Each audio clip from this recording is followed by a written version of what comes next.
So here we are going to learn how we can upgrade Lenovo 510S, and this is a small form factor desktop Ideacenter, and its rough dimension are, so this is 13.5 inch, and you can say it is, the width is 3.5 inches.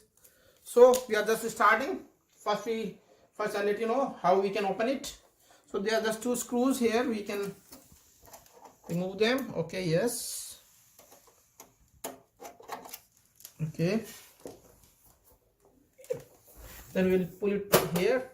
We removed it apart, and now we can see, okay, this is our nice desktop with factor, and I have upgraded it a little bit, but I just want to share how I have upgraded it.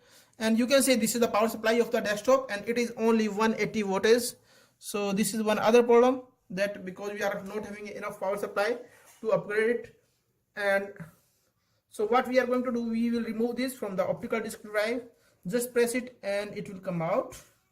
And we will remove this front panel. So these are three pieces here. We just make it and we will remove it like this. So it will come off like this. So we have removed it here, and now we will see it. So we will press it here and gently we will lift it like this. Okay, so it will come up like this. Okay, so now there are three things we want to upgrade. One thing is, you can see this is a RAM here. The inbuilt RAM was only 4 GB RAM. This is inbuilt 4 GB RAM, and we have upgraded it the G-Skill 4 GB DDR4 RAM. And I can tell you what are the specifications which actually compatible with this.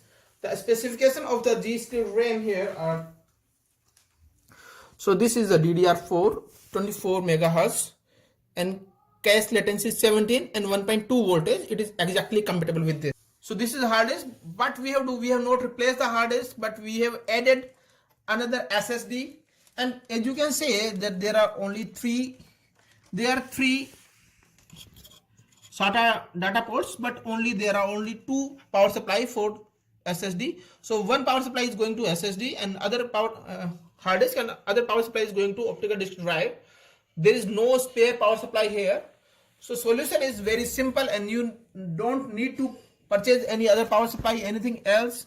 And with this thing you can use the M2 SSD. There is a dedicated port, and you can see here it is written M2 SSD port, and you can use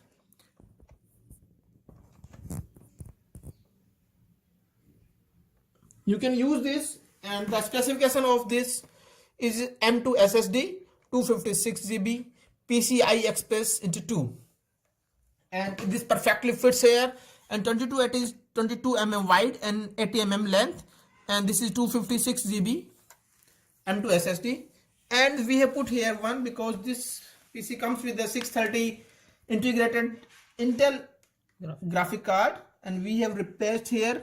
This is a dedicated graphic card slot was already there, so we have replaced here the low profile 2G GT1030, and this graphic card is perfect for this because it consumes only 30 watt supply. Yes, why not go for like 1050? It consumes more power supply, so because it consumes approximately 75 watt, and this power supply may not support that. That's why the 1030 low profile is best suited for this. Thanks for watching the video.